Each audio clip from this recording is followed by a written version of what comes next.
the white men came from Europe to North America, they found many different nations of native peoples, each with their own fiercely prized identity, their own customs, and their own hunting grounds.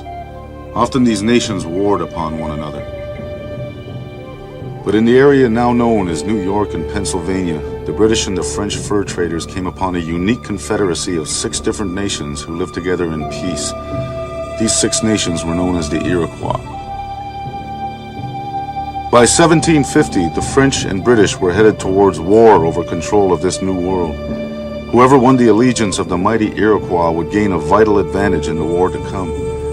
A war in which the prize to be won was nothing less than the whole of North America.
We are the Seneca, Oneida, Cayuga, Onondaga, Tuscarora, and Mohawk.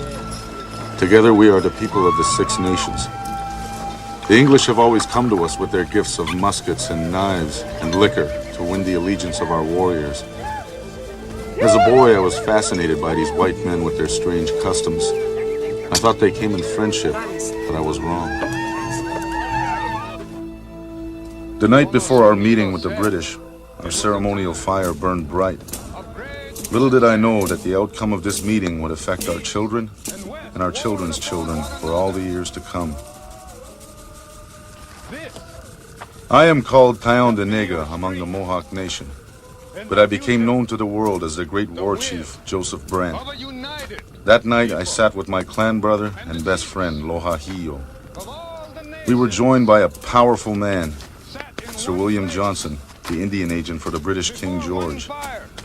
Unlike other white men, Johnson treated our people with affection and respect, and would be a great influence in my life. As we sat before the fire, Seth, our chief, once again told us the story of the peacemaker, who long ago gave us the great law of peace which binds the 6 nations together. And Seth told us that if the Iroquois ever warred against each other, the great peace would be destroyed and we would be reduced to poverty and despair. That night, Lohahiyo and I listened to the same words, but we heard in them different meanings. It would always be so.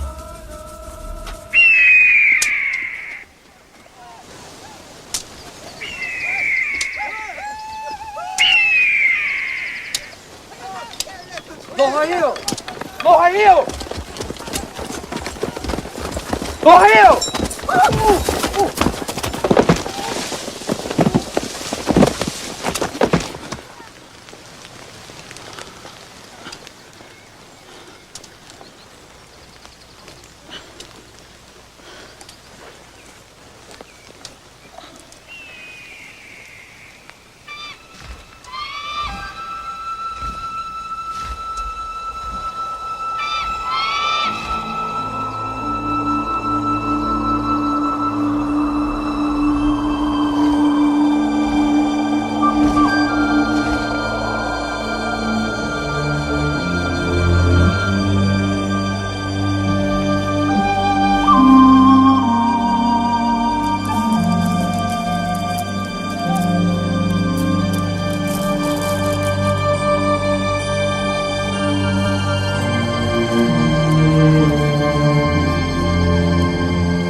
Law Hill!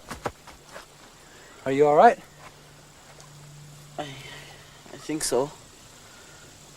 Well, they got past us. They're winning by 2. You don't want to go back and tell everybody we lost to the Senecas. I saw him. Him?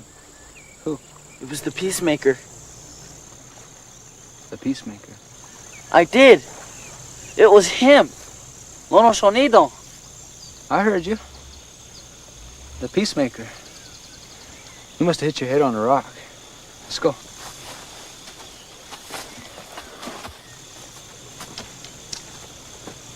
The Peacemaker said you'd come back someday. When the Confederacy is in danger. To save the people. Is the Confederacy in danger? I don't know. Maybe that's what this council's about. The Great Father, King George II, by the grace of God, of Great Britain, France, and Ireland, welcomes his brothers of the great Confederacy of the Six Nations to this meeting place. And with this string of wampum, I wipe away your tears and take sorrow from your hearts, that we may speak freely within the sanctuary of the great covenant chain of friendship.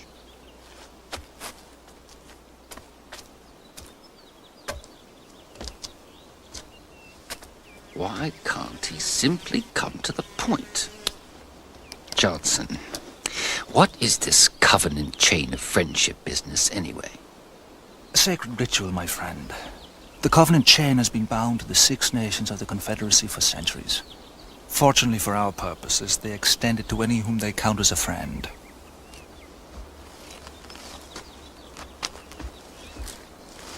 Yo.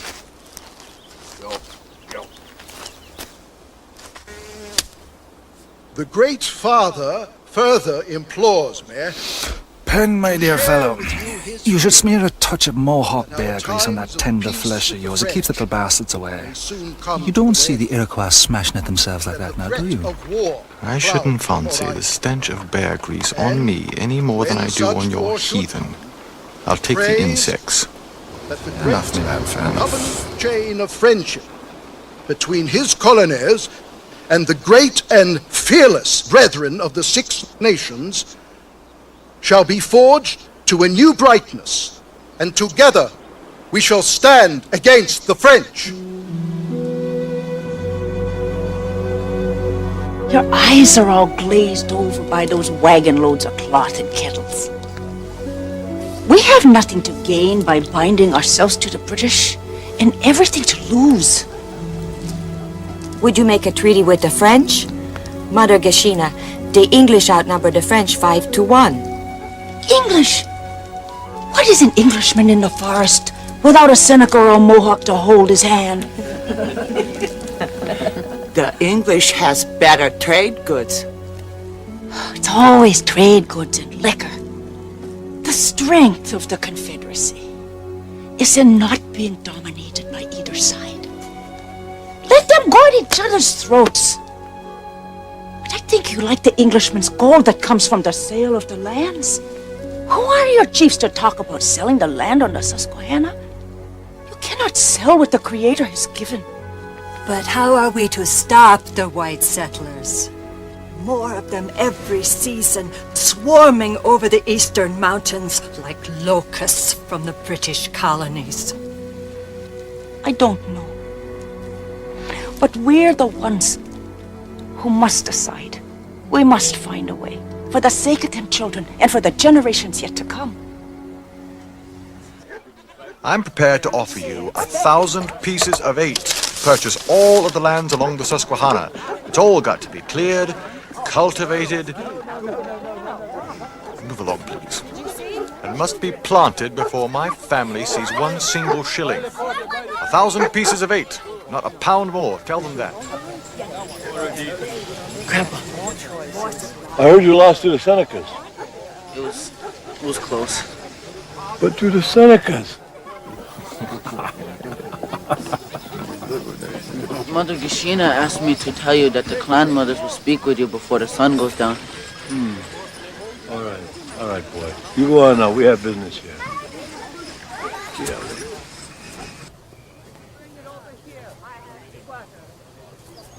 Well, we disagreed, but I have compromised. Now I'll pass on to him what he needs to tell the chiefs.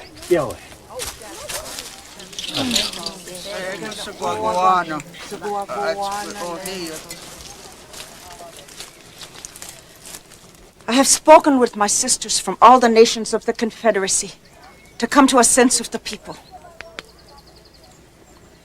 Take this message to the Great Council. First, regarding the Treaty of Friendship with the English, you may formalize such a treaty. Clan mothers have given me a sense of the people, and I bring it to you chiefs gathered here. About the Treaty of Friendship with the English, the clan mothers find the trade goods acceptable. You are free to enter into such a treaty, but they caution that friendship does not have to mean alliance with the British in their war against the French. The future of the Crown colonies lies in expansion into the Western Territories. But as of now, no single colony is strong enough to extend itself into Indian lands except inch by inch. But if we were united, we might easily, by joint force, establish one or more new colonies wherever we should judge it necessary or advantageous to the interest of the whole. We would do well to study the government of the Iroquois. Would you suggest we adopt the petticoat government? I hear the Iroquois women lead their braves and chieftains around by the nose. Oh, Ben. The Iroquois women play a dominant role in governing, but the system works rather marvelously well, and the men do not appear to be in the least emasculated in the process. Do go on, Franklin. I might borrow a symbolism from our new allies of the Confederacy of the Six Nations. What does it take to break a single arrow? Nothing. But bound together, unbreakable.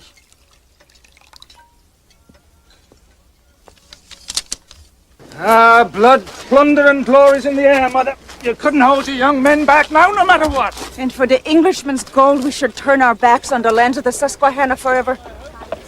Oh, I tell you, our children, our grandchildren's children are gonna call us fools. Tide is running against you. I am sorry. But come now.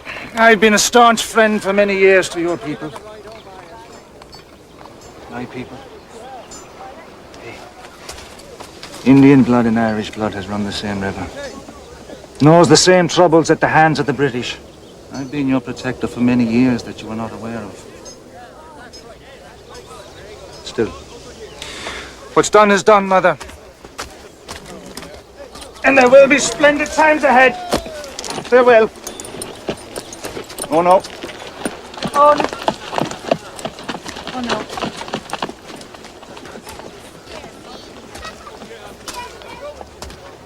Gashina. I can't take a scowling wife back to Kalundjahari.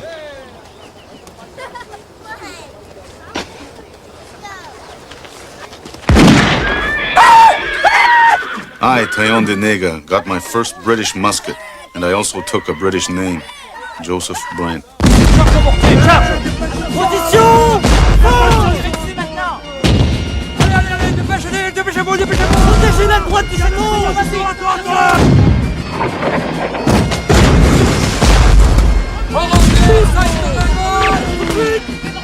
We took up the white man's battle.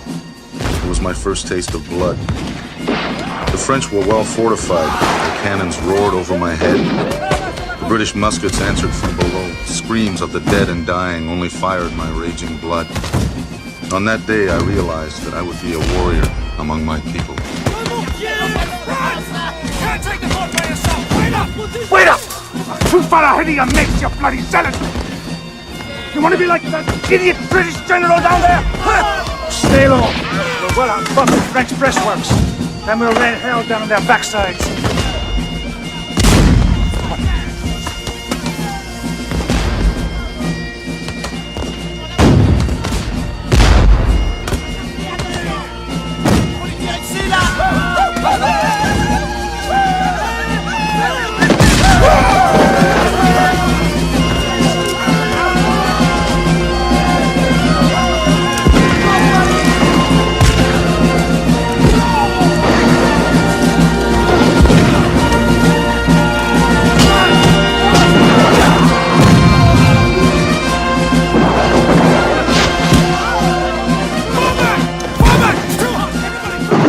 I watched the British fight like fools, losing their lives needlessly as the French defenders fought like men possessed.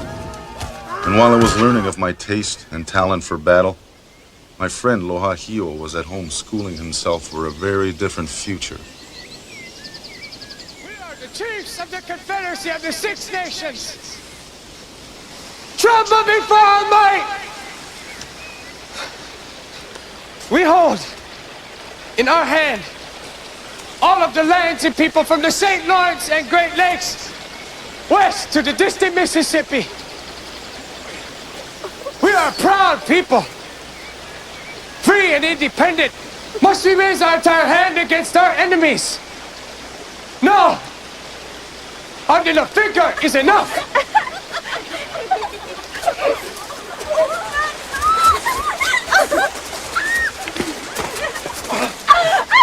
Don't ever do that again! Oh, the brave Session, who will become the chief speaker of the Confederacy. I was practicing. There's nothing to laugh about. You don't even know our warriors are returning from the Battle of Carillon. Lohahio! Lohahio! I like your coat!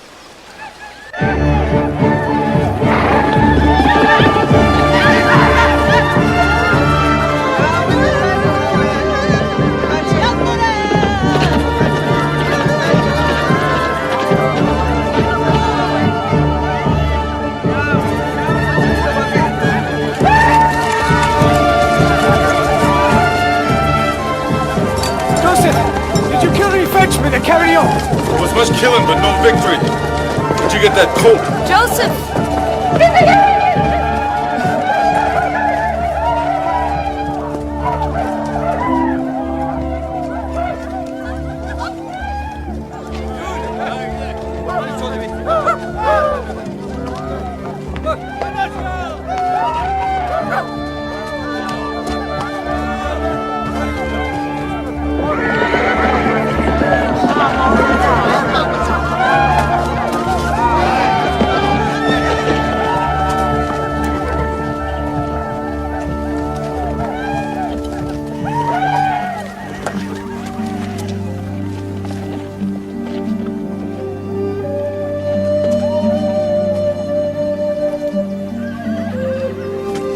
Too few to win, too many to die.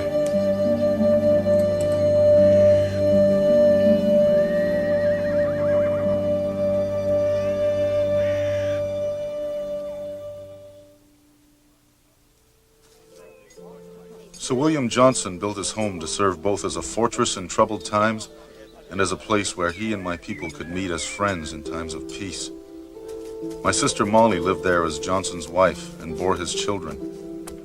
As a Mohawk, the Longhouse was my home, but I was always fascinated by Johnson Hall, for it held out the power and splendor of the British way of life, and it cast a spell over me, a spell which I would learn to regret in time.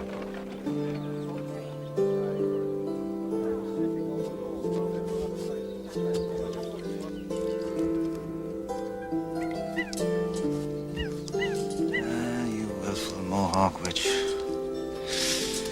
You'll have your way, won't you? There's not but a crease from that Frenchy bullet, and still you work your savage spell over it as if it were a mortal wound. Glorious, Eamon, glorious, my old boy. Joseph, that was a song beloved of Irish warrior kings. My own ancestors, I've been told. Eamon, let's have another one, my boy. Leave that now, Molly. Leave that now. This one, listen, all of you, my splendid chieftains. This one I want as tribute to a young warrior who fought so well by our sides his first time in battle. And I'll wager he'll be your chief before too many moons. Joseph Taillon the Nigger. Yowen!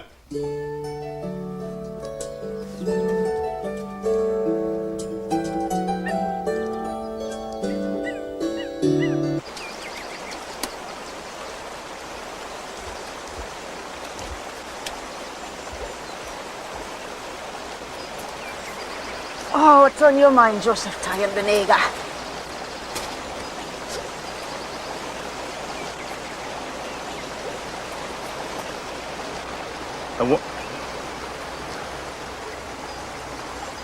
I want to take your granddaughter, Catherine, as a wife.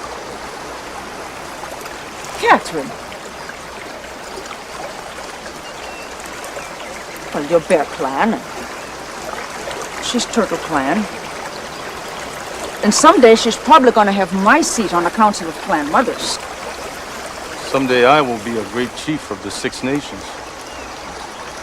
Oh, is that so? I would have something to say about that, you know. Of course. Only if the clan mothers permitted it to be so. Catherine for wife.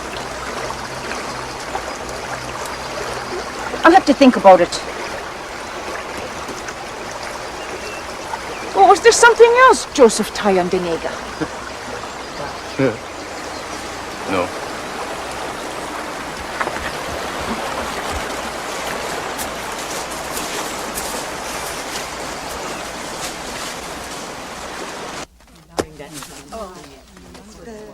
Mother Gashina, look at the dress Mama made for me. Oh, my. Doesn't that look nice? Oh, it's good. Mother Gashina. Well? Well, why should she have you? Because I'm grandson of Hendrik, son of Paulus. I will become a chief someday. You know that. But with Catherine for wife, I could become Speaker of the Chiefs. A husband is Speaker of the Chiefs. But time passes.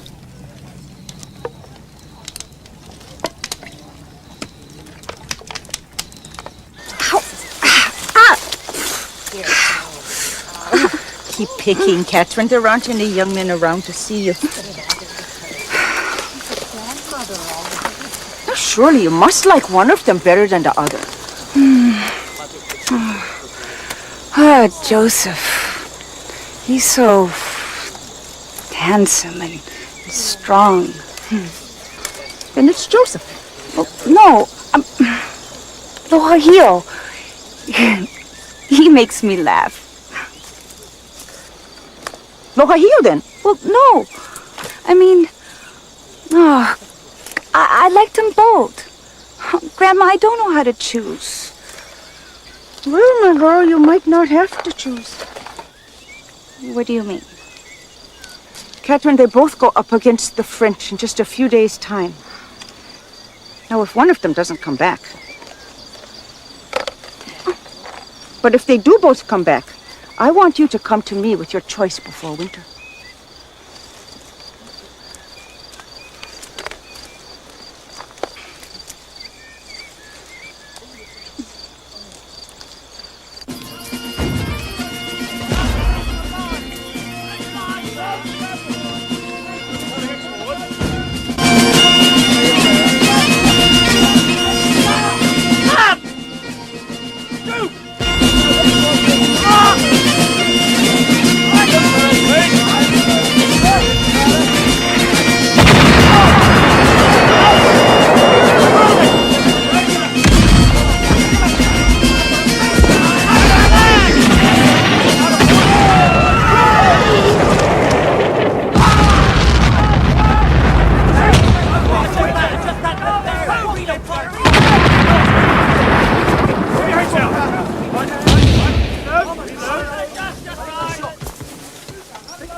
General Perdue is dead, gentlemen.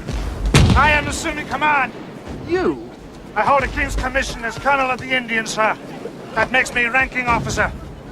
Any man who challenges that, regardless of rank, I'll have shot for insubordination. Might I inquire, Colonel, what you know of British Army field strategies? Bloody much. I was at Carrion, sir, under General Abercrombie. I'll be damned if I'll hear that tune played again. Now then, gentlemen, here are your orders. Return heavy fire. We must continue the siege to Fort Niagara. Come on, move back!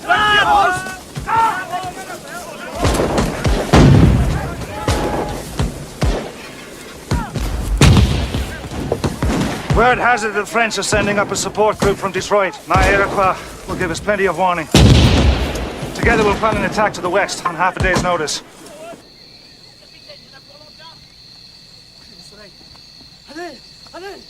Just a little further, mes amis. Give us a field glass there. Yeah. Closer yet. Closer yet. Yeah. Closer yet. Closer yet.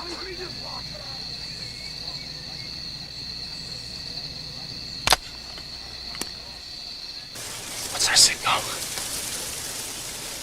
I'm sorry, I forgot. When they're almost to the British, Johnson will fire. Then we drop down and cut off French's retreat. Allez, ne perdez pas de temps, là. Observez la gauche à la colline. On y va. Allez, suivez l'éclaireur, là. Attention, regardez bien autour de vous. Je les vois. Allez, pas trop fort. Au bas, au bas, au bas, au bas. Fire! Fire!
Bringing the French flag down. The British couldn't do that without us. Yes, we did it.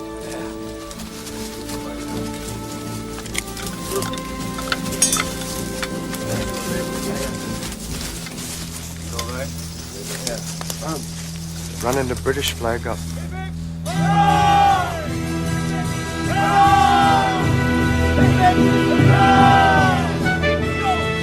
Oh, Seth, you're back. You brought me a fancy French coat. Joseph. I'm fine. Oh, Horacio, I heard you saved Joseph's life. He's a good boy, real good. But if you think that's going to help between you and my Catherine, there's nothing I can do about that. No, not that. Joseph will make her a good husband. Oh, I hope. What then? You look so serious. This is a good day. We saw the French flag fall at Niagara. The great victory. Is it true they will all go home across the sea? The French? I think so. If the French go home, then why do the British need us? Say what's in your mind. They won't need us. And if they don't, how will we protect our lands from them? The chiefs all talk about the Six Nations, free and independent. That was before the white men came. First the French, then the British. And now, more and more lying, cheating white settlers.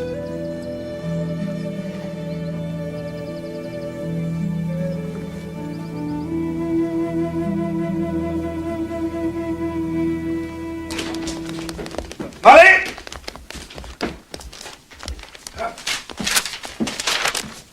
From my good friend, the Reverend Wheelock in Connecticut. Started a school for the children of the Red Man. Says he thinks a little strap and gospel Calvinist book learning might turn them into useful interpreters. He might be right. I'm thinking of sending Joseph there. Joseph? The We spoke about him becoming a chief. Yeah, I know. Besides, my little brother is thinking of marriage. Who? Catherine. Well, still, now all that can wait. I mean, the boy's got a gift for leadership, Molly. He's proved that in battle. With a Christian education, who knows how far he might go.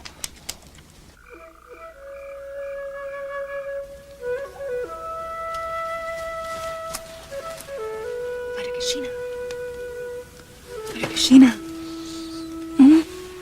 I've made my choice, Grandma. Joseph. Loahio.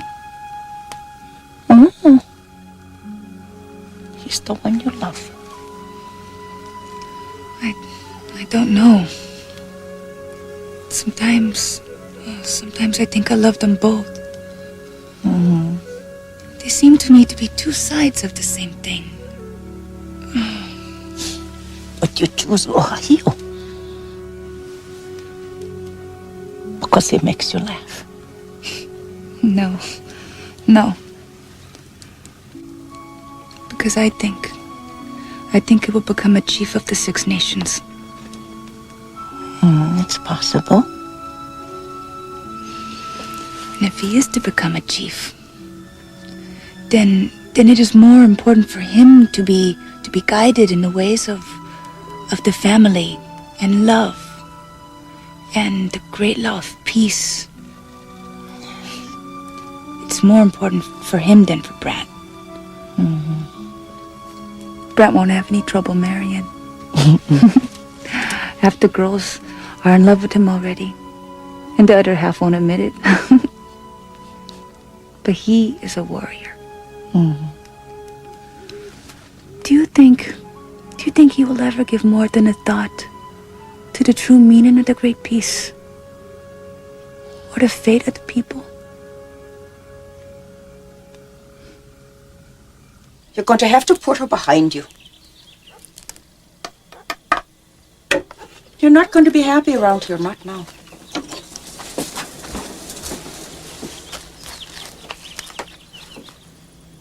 By the time you get back from that white man's school, things will be easier here.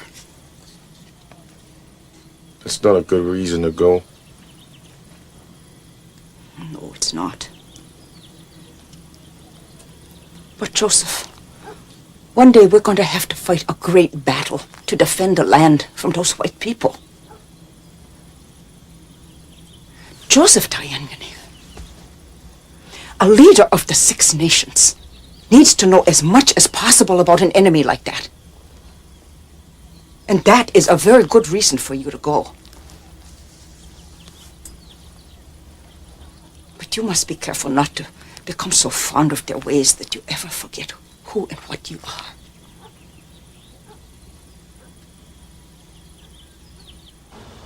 We ask all the spirits here to be witness that we bring our children together in marriage.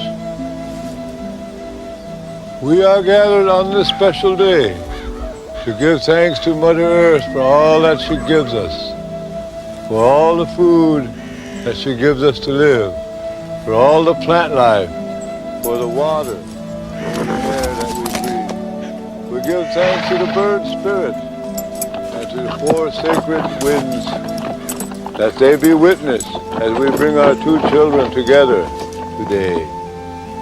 Do you believe your granddaughter Catherine is ready for this marriage? I believe she's ready. Do you believe your son Loahio is ready for this marriage?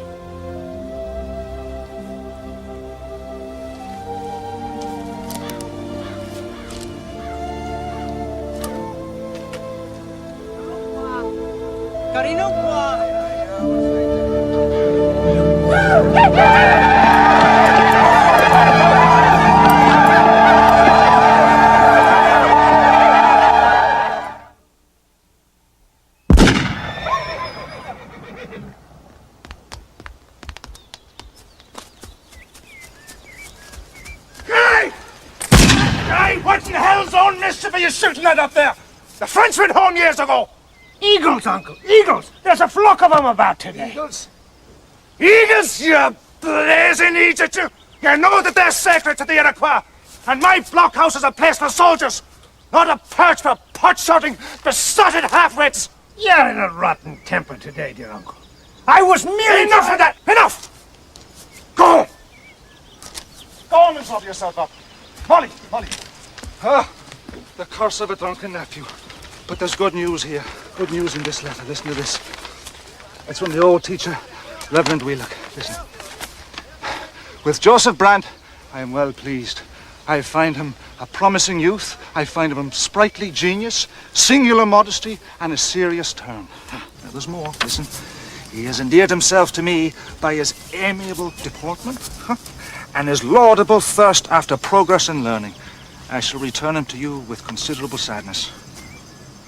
You hear that, Molly? Joseph is coming home. Oh, look! There's a strange man coming. Those children were babies when I went away to school. And when I returned, they found me strange, maybe even frightening in my fine English clothes. I was changed. English spilled from my tongue. I read English books, had taken many of their English ways. Yet 3 years does not turn a seedling into a great cypress, or a Mohawk warrior into an Englishman, nor does it heal a deep wound of the heart.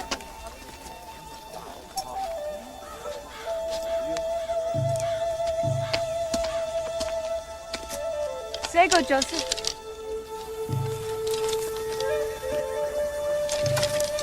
Sago, Catherine.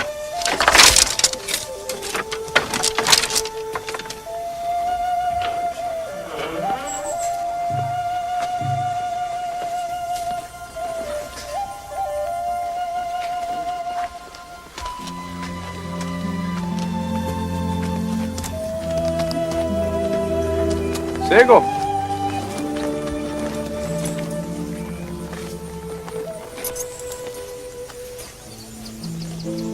Joseph.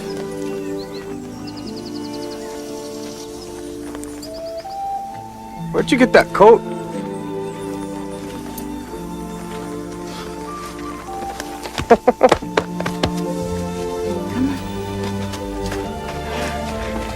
Gonna go again. Easy.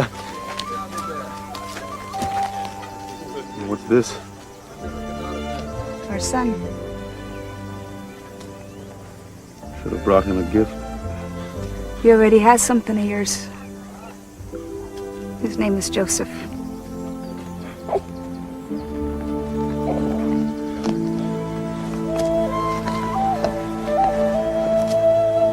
Sago, Joseph.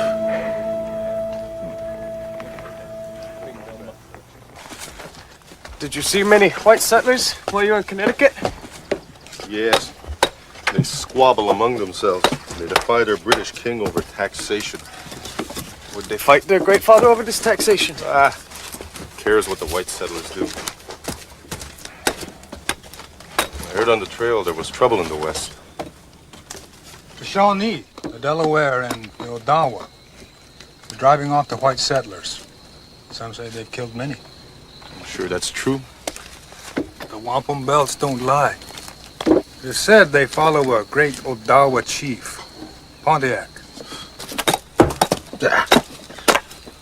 Odawa. The British will crush them. And the Delaware. But they are not of the Six Nations, so what does it matter?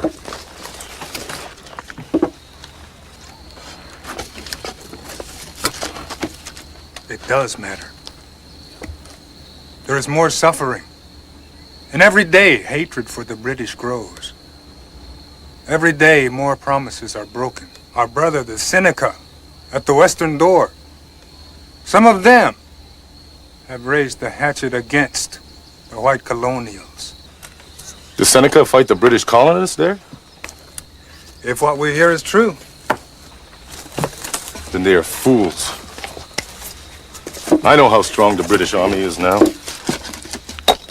You have to cross the mountains to see.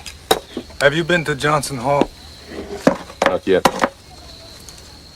Johnson has asked to meet with the Great Council. The Odawa, the Shawnee, the Delaware, have buried their hatchets into the heads of innocent British subjects. People with whom, by treaty, the mighty Six Nations have promised to live in peace.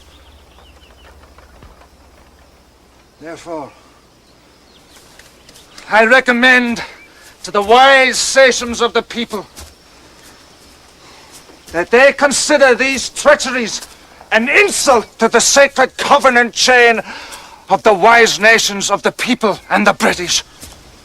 And I would suggest that you show us proof of your affection for the great brother King George III by declaring war on these Odawa, these Shawnee, these Delaware, and that you send war parties to the Ohio to punish these upstart chiefs and whoever may follow them. Yo. Sir William. What has he done to you, Joseph? He's put English words on your tongue. He's put English gold in your pocket for your fine English things. And these clothes. Sometimes I wonder what Iroquois is left in you. Me?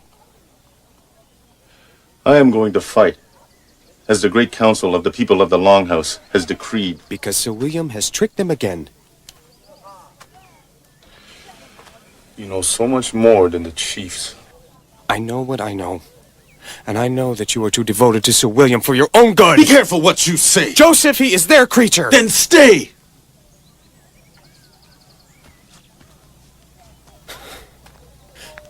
Joseph, do not draw the blood of the Seneca. The great peace must not be broken.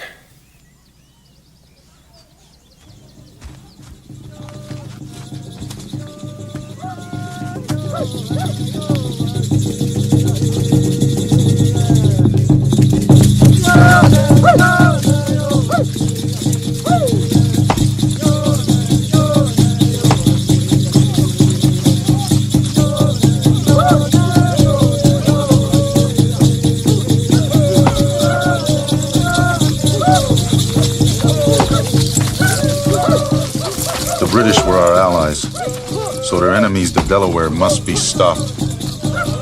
But I knew better than to spill the blood of the Seneca, the blood of the Six Nations. I would not be the one to break the great peace.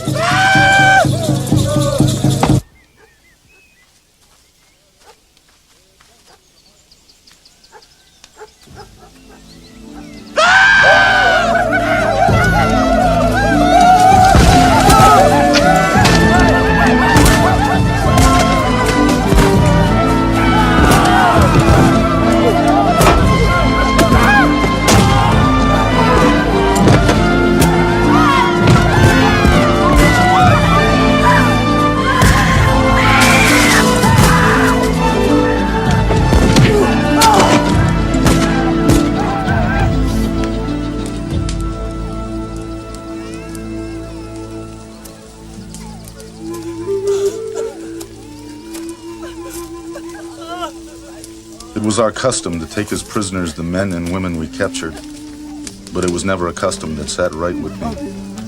And there in the Delaware village, I found a woman who would change my feelings about that custom.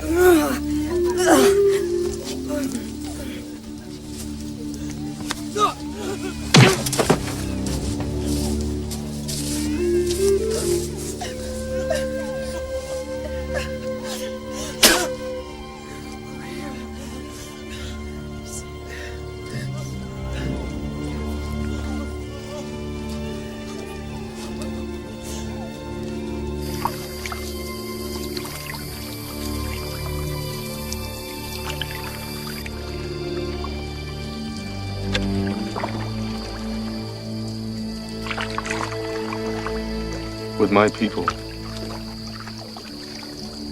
our mothers have taught us to bring into our homes those we captured, bring them into our lives, have them come as one with our nations, share our home fires. It is hard for you.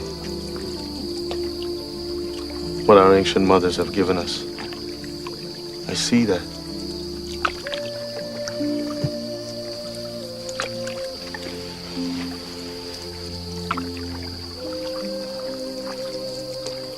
I want you to be happy. I want to make you happy. I want that more than I can find words to speak.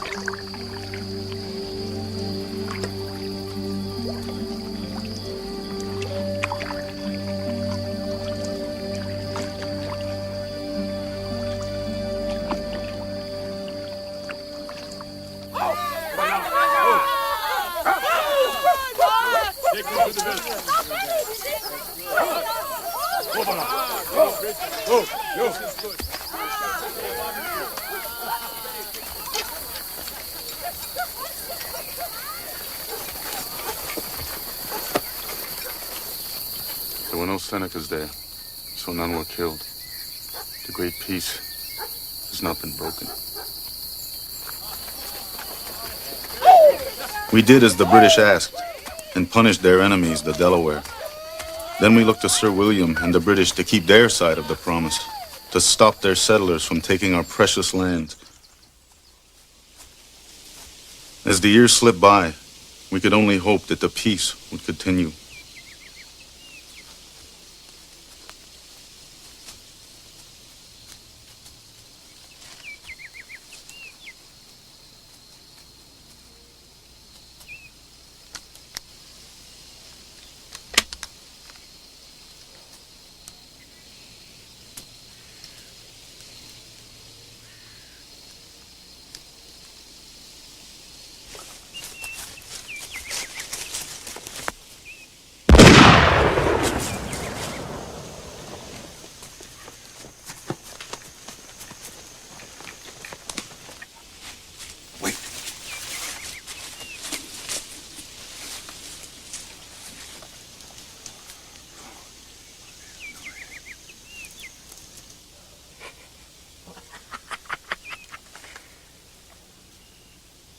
Get us some red meat.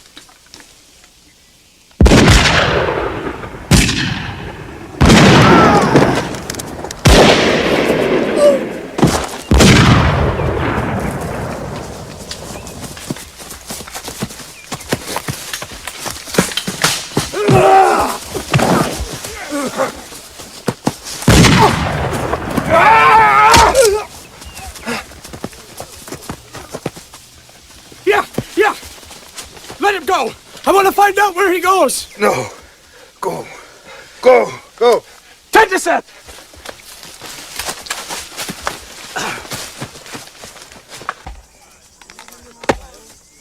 Redskins! Redskins! They got Abner and Tom! They killed him! Oh, no. Get the guns over there, man. Come on, get the weapon! Hurry! Get your guns! We'll go after them! Quick, load up! You come with me? Let's go. I'm with you. No, I don't think so.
White settlers.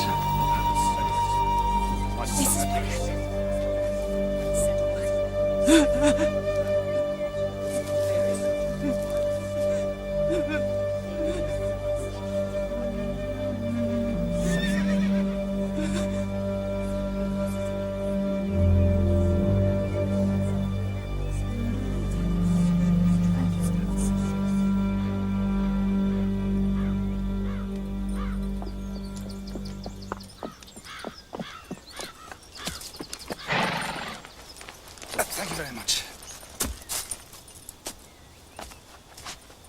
Hello, Mother Kashina. Thank you.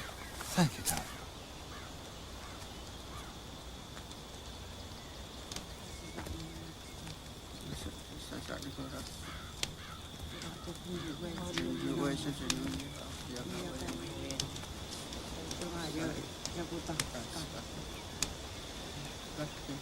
I've come to offer the condolences of the Great Father and all his children. Chief Seth was a wise leader. Sit down.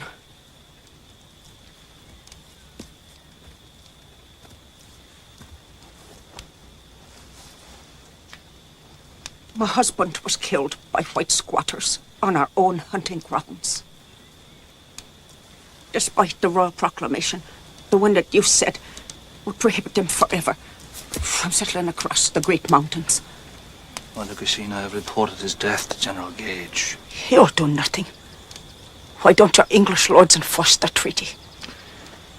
Trouble in the colonies. So all the general sends his muskets to Boston and other places. He has no idea where it will end. That's his concern. It is also mine. But you tell me, do you find justice in the colonists or the English taking away the land? Mother Kashina, I'm here trying to keep two worlds from colliding, but they will collide. I can assure you. And what can your people do? Nothing. The proclamation is just a statement. It is not a treaty line.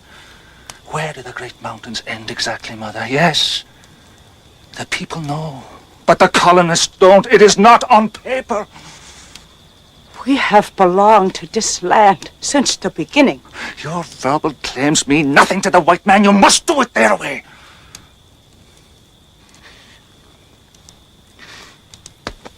They've asked me to establish a treaty line which will officially add teeth to the proclamation.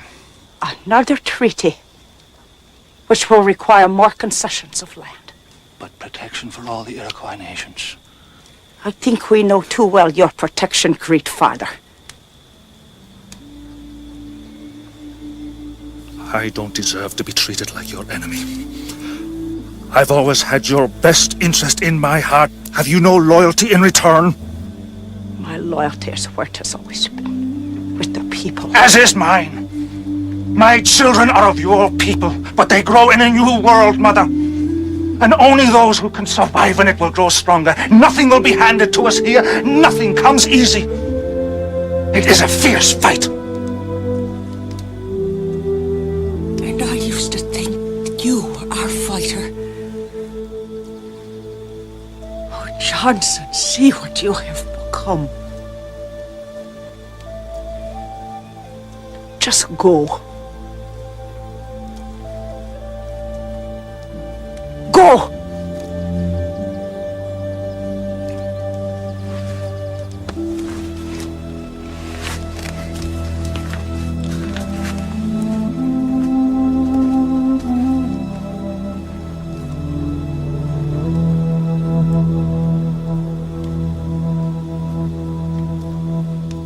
From there to the Ohio River, at the mouth of the Tennessee, then to Fort Pitt, then along the Allegheny to Kittanning. I beg you to hear me in the name of Mother Kashina, who was too ill to speak for herself. This is a treaty which many of our people wish to have. A treaty that separates us from the land, from the Delaware to the Unadilla to Wood Run, almost as far as Fort Stanwix. That is land we do not even claim to own. It was given to us by the Creator, Land for us to nurture, so that it might give us life.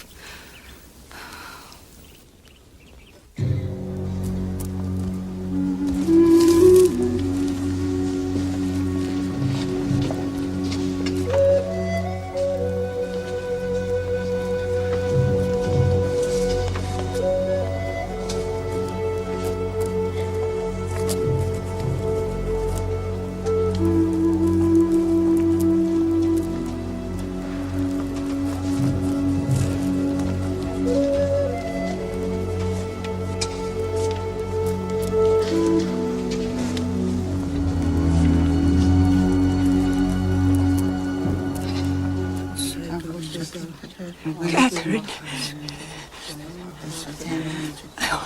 I hope someday you'll take my place in the Council of Clan Mothers. I don't know if I can do that, Grandma. Just follow the word of the Great Peace. That's all that you can do.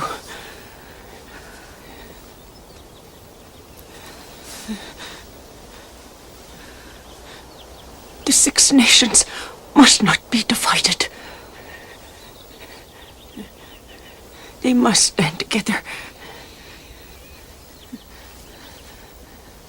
I wish I had not lived in these times.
Where is Lohahio?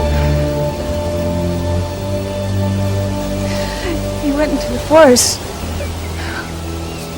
He seemed... Oh, I've never seen him that way.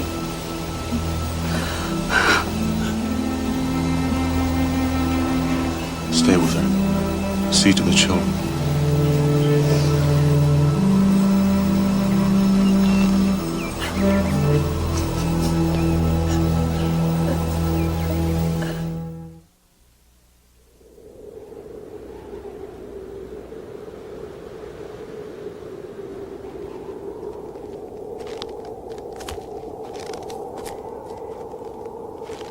¡Lohahio!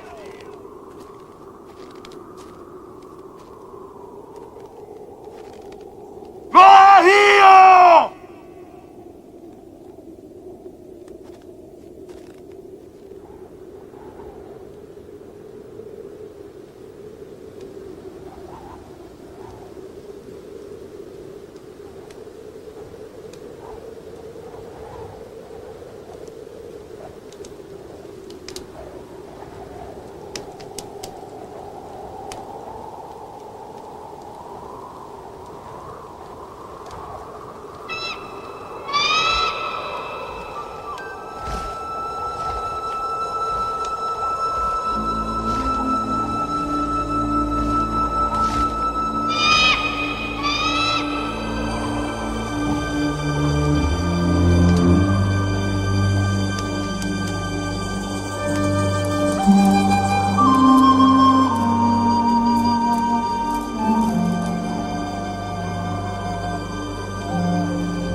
Wake up! Wake up!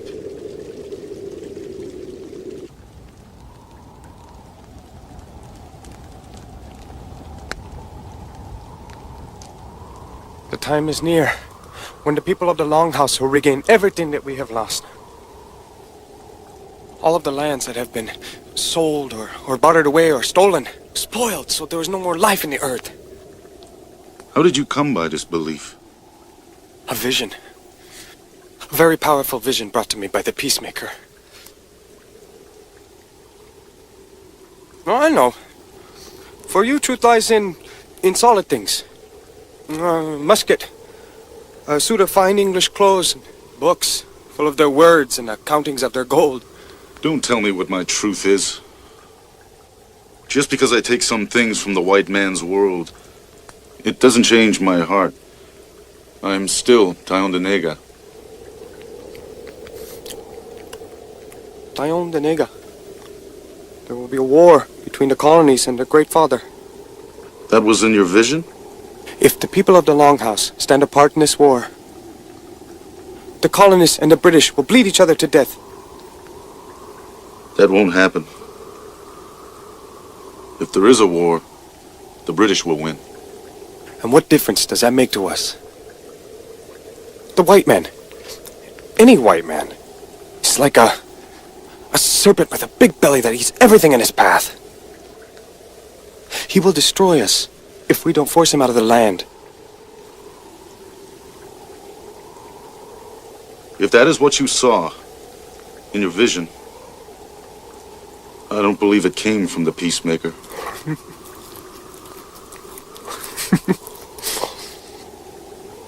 Wait and see.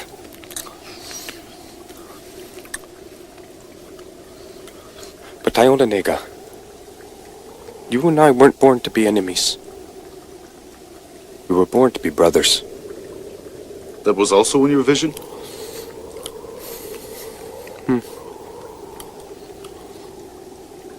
That's in my heart.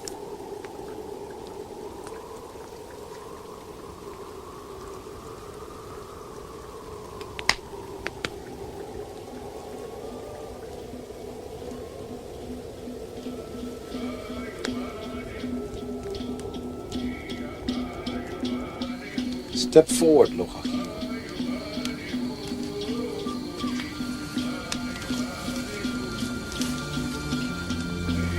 Make your pledge to the clan mothers and the chiefs of the Confederacy.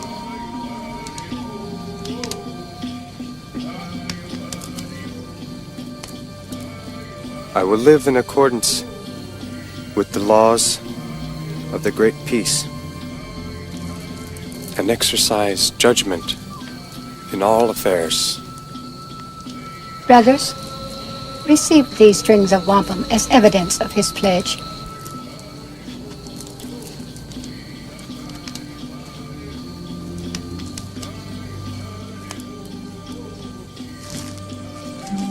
We now place upon you the sacred emblem of the deer's antlers. You are now a chief and a servant of the people.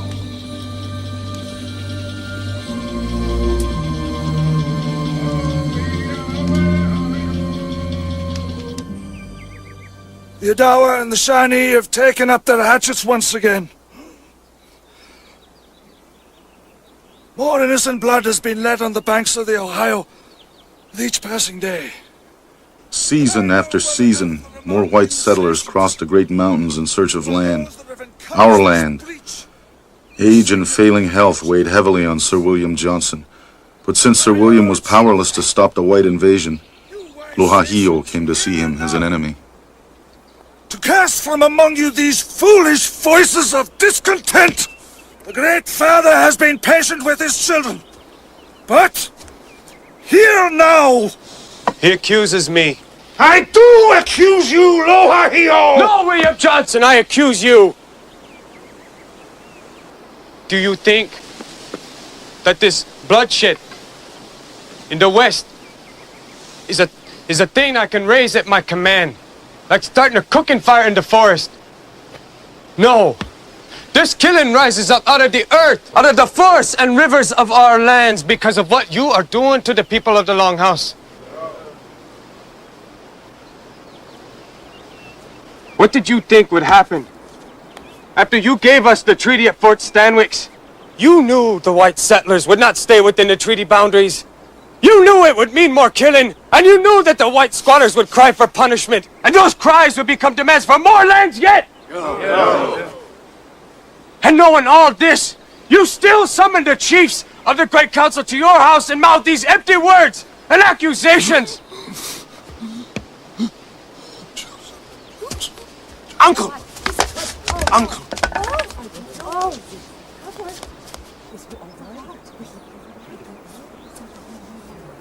Joseph. Joseph. I've always been a friend of the people. Always. You must take control now. You must guide them.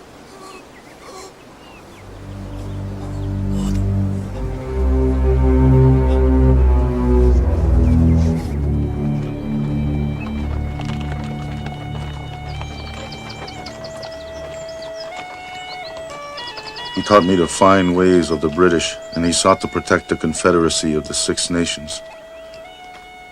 I mourned his loss and feared what the future would bring. Lohahio, your words destroyed him. I meant them to. He was our friend. Now who do the people have to be such a friend?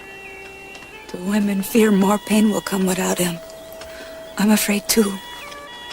In the sacred words of the peace, it says that in a time of great trouble, the peacemaker will come again to save the people. But you are not the peacemaker. No, I am Lohahio. The peacemaker did not say under what name he would come.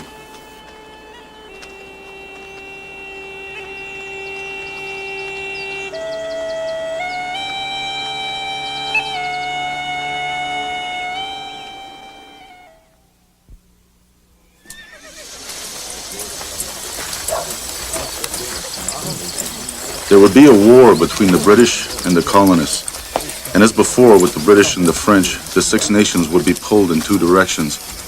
I believed we could only side with the powerful British, but we had to wait for the clan mothers to have their say. Those are the Oneida? You do well, Peggy. You know all the nations of the Iroquois now. And that fierce and hardy man, he is the Oneida chief? He is Red Wolf, the leader of their war party. He wants the Six Nations to fight on the side of the rebel colonists. And you, Thayandanega, always want the people to fight on the side of the British. And how are you thinking, Lohahio? Perhaps I am thinking in the middle. Come, we must join the council.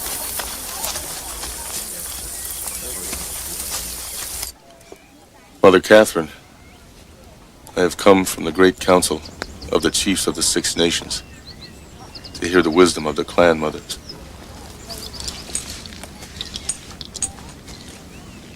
The clan mothers have come to ascend to the people, and we ask you, Thayandanega, to carry our word to the Great Council. First, on the invitation of the colonists to our chiefs to come to Philadelphia, the place of the colonials' revolution, we find no harm in sending such a delegation, but enter into no alliances without the consent of all the people. I think it will do harm. The rebels want you to go to Philadelphia for one reason. Of course, to enlist us against the British. What we do, and what we let them think we're going to do are very different things. We must ally ourselves with the British. Now, while we know that they need us. And when they no longer need us again, as they no longer needed us after we helped them conquer the French. Listen to me. I have a letter from my old teacher. Listen! He talks of this army of rebel colonists. They are sometimes little more than a rabble. Farmers, shopkeepers, old men and boys. Unorganized, poorly led by men with no professional experience. Some of them with weapons as old as this gout-ridden foot of mine. That is going to win you a great war with the British? Joseph, just tell me one thing. What is this gout?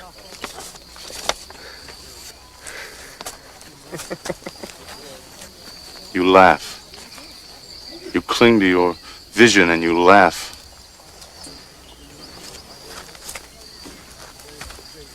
You must not go to war on the side of the British. You told me once that a man of the people is a free man, and he may fight with or against whom he chooses.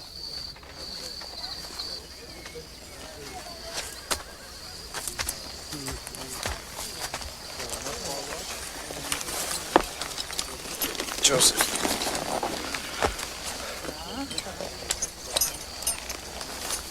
Trust me.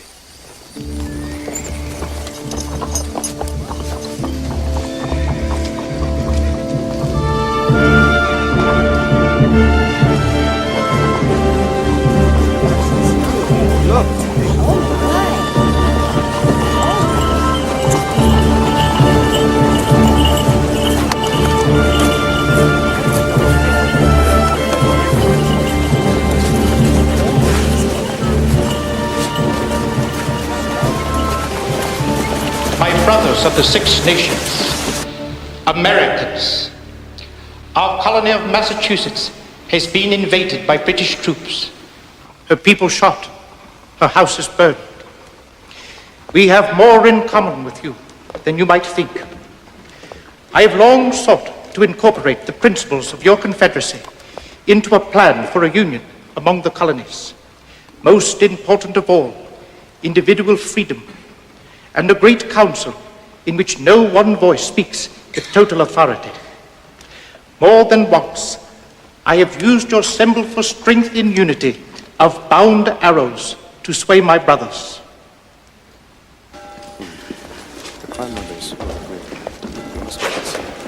I hope my words were well received. We are much aware we must have the friendship of the Six Nations if our purposes in opposing the crown are to be achieved. Your words were good. Good. Then perhaps we can speak more later. Well done, Franklin. You do know your savages. Thank you. They were good words. Smooth words, like winter ice on a lodgepole. But smooth words won't stop them and the British from bleeding each other to death. Think of the baby. Peggy. It's gonna be over soon.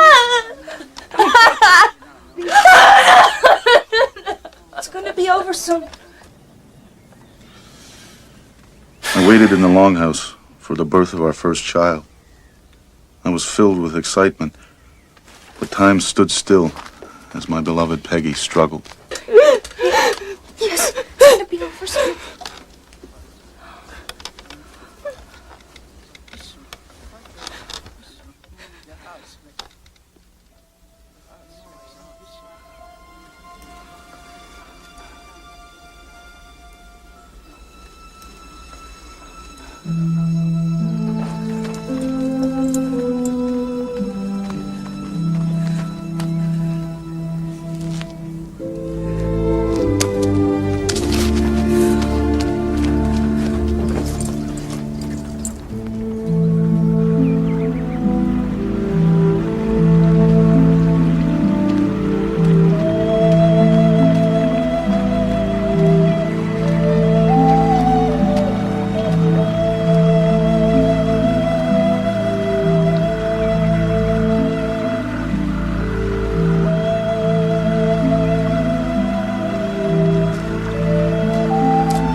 Joseph, the war with the colonies has begun. Trust me, Joseph. It'll be over in a year. The Royal Navy has blockaded their ports. Once we isolate Washington's army between our forces coming down from the north. If all goes as planned. It will, Joseph. I promise. And Joseph, I am going to commission you as an officer in the army of our glorious monarch, King George III.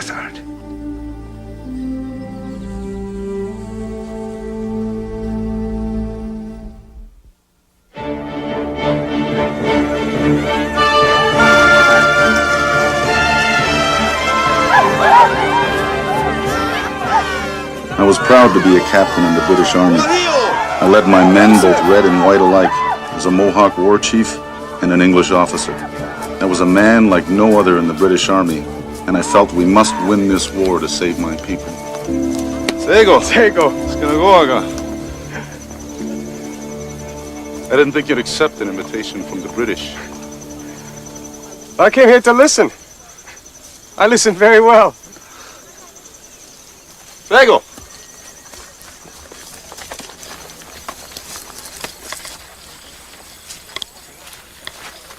Your neutrality is wearing thin with the Oneida. Yes. Some of them sympathize with the rebels. Some of them even fight on their side, even though we have warned them of the danger dividing the Longhouse. Even as I tried to warn you. Joseph, would it have been so hard to wait? For what? For your vision to come to pass? We will win this war in 6 months. We? The British, then. Look. General Howe is coming up the Hudson from New York, and we march west. We'll take Fort Stanwix in a week. And when we all meet at Albany, we'll crack the rebels like a nut. Good. With all that force, they won't need the hatchets of the Six Nations. And where will that leave the Six Nations when it's all over? What will your precious neutrality do to the people then?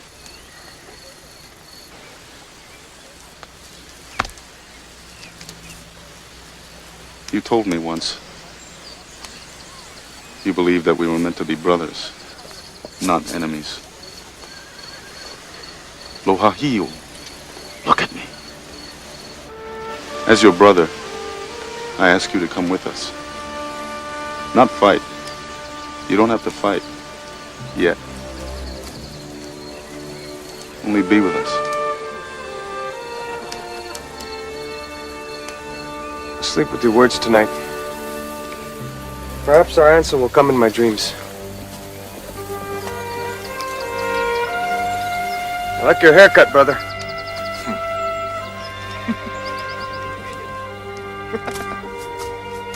Keep that powder away from the fire. Come on. Get out. Lohahio, wake up. Come outside.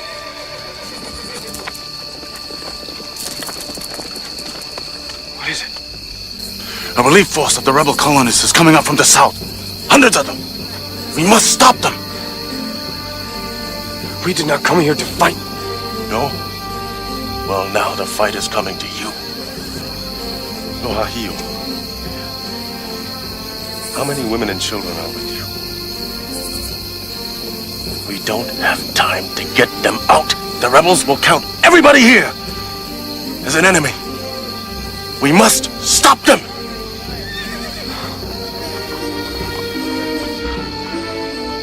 All right, Joseph. One fight.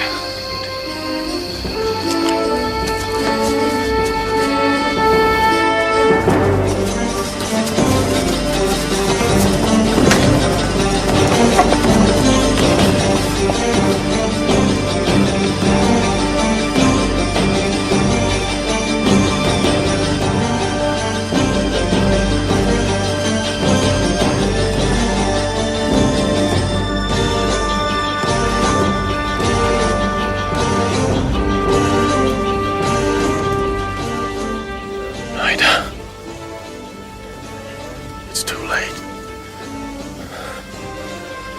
No, it's not, Tyontanega. We cannot fight our brothers of the Six Nations. The great peace must not be broken.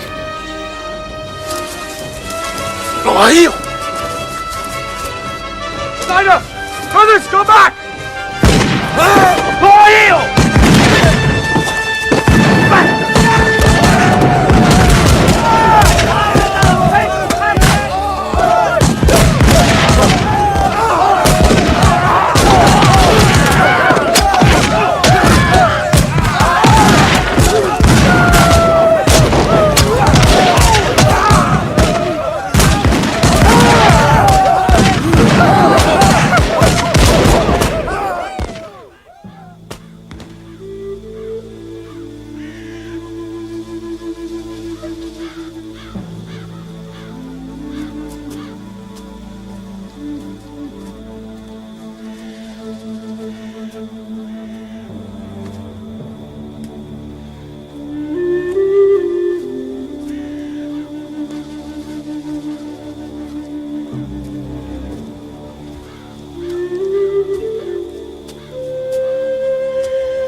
Lohahio was right. We had warred upon our Iroquois brothers, and the great peace had been broken. But this killing came because of the white man, and I was consumed with avenging Lohahio's death.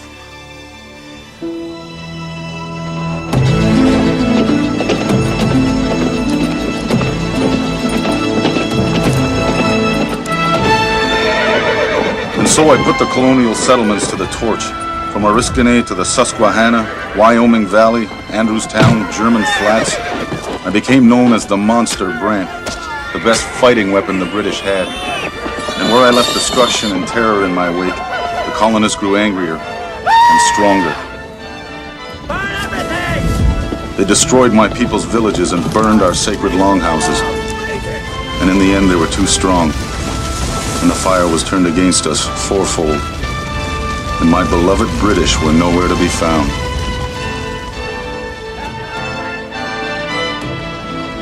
Come on, Joseph! They all went destroyed. Bloody damn colonists, sacked and burned. We saved the house, Joseph. Molly fought the fires. She was magnificent. She's inside. But Joseph, she's... more water, you idiots! Where are the rest of the slaves? Did they run off?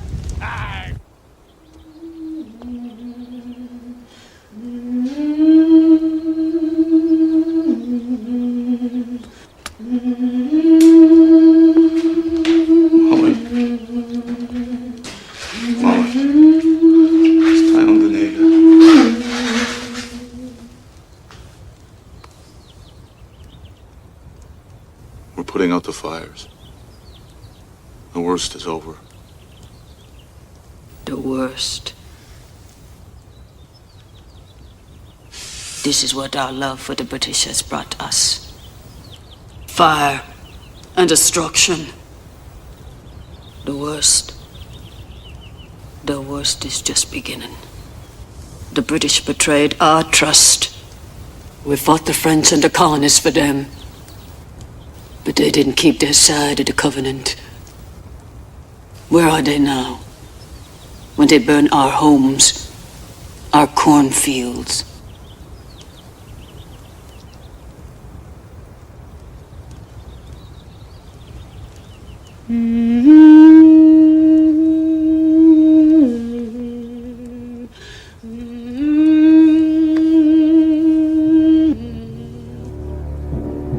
And so it happened, ripped apart by two mighty forces.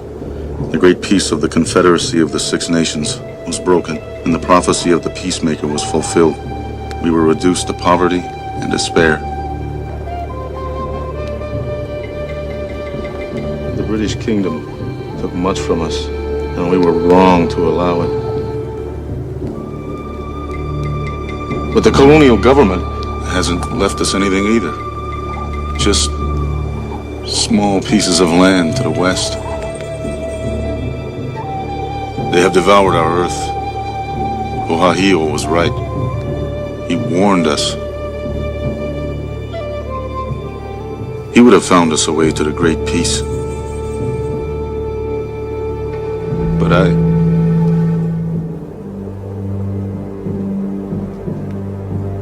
I bear full responsibility.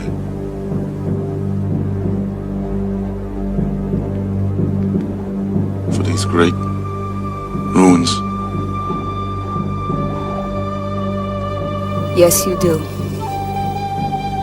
As do our fathers.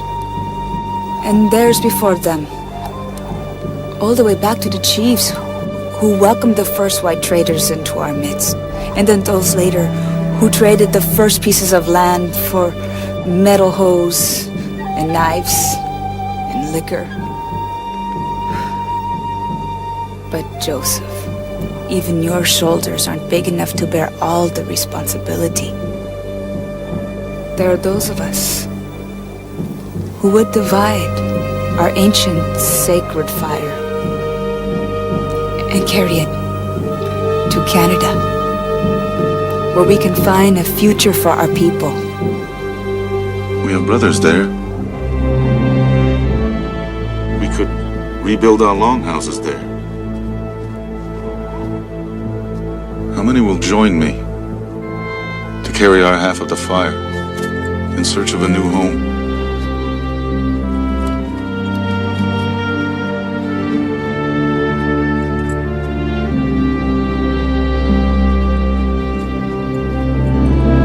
Lead us. Tyon the Naga. Lead us to Canada.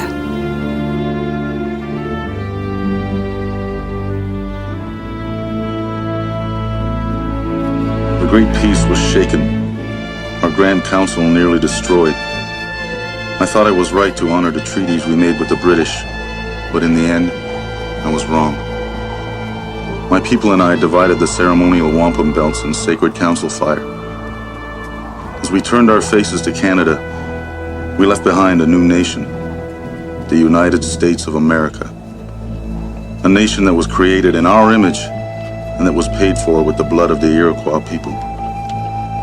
But the people of the Longhouse will survive as long as we keep the tree of peace growing and the spirit of the council fire bright. For it is a spirit and a fire that must never be allowed to die. And as long as the people believe in it, they shall live on through all the ages, and they shall have the sanction of the holder of the heavens forever.